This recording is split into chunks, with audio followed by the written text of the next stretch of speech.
इमरान खान नैब की कस्टडी में नहीं रहे, वो अब सुप्रीम कोर्ट की कस्टडी में चले गए। ये पहला ऑर्डर है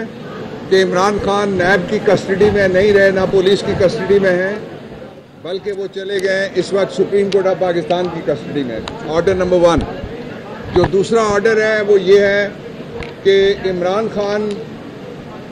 उनके खिलाफ जो सारी कार्रवाई है उसको रिवर्स करके सुप्रीम कोर्ट ऑफ पाकिस्तान ने कहा है कि कल वो सुबह हाई कोर्ट में पेश होंगे और हाई कोर्ट की कार्रवाई वहीं से शुरू होगी जहां पे आके उनको अगवा किया गया था, और आपने देखा अगवाकार कौन थे। तीसरा जो ऑर्डर है वो ये है कि इमरान खान अपने वकला और दोस्त उनमें से जिन लोगों को बुलाना चाहेंगे वो 10 या इससे कमोबेश लोग उनके साथ वहाँ जा सकते हैं, और जहाँ पे वो इस वक्त हैं वो कस्टडी सुप्रीम कोर्ट की है। वो दोस्त उनके साथ और वकला मशवरा भी कर सकते हैं, और उनके साथ अगर वो रात तक भी रहना चाहें, कल सुबह तक भी रहना चाहें, तो उनको इजाज़त दी गई है।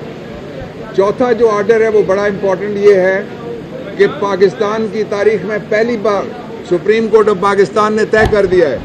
कि मुलजिम कोई भी हो, उसके खिलाफ इल्ज़ाम कोई भी हो, वो एक्सेस टू जस्टिस के लिए जब अदालत में आएगा तो उसको गिरफ्तार अदालती प्रेमिसेस या प्रेसिंक्ट्स के अंदर से या अहाते के अंदर से गिरफ्तार नहीं किया जा सकता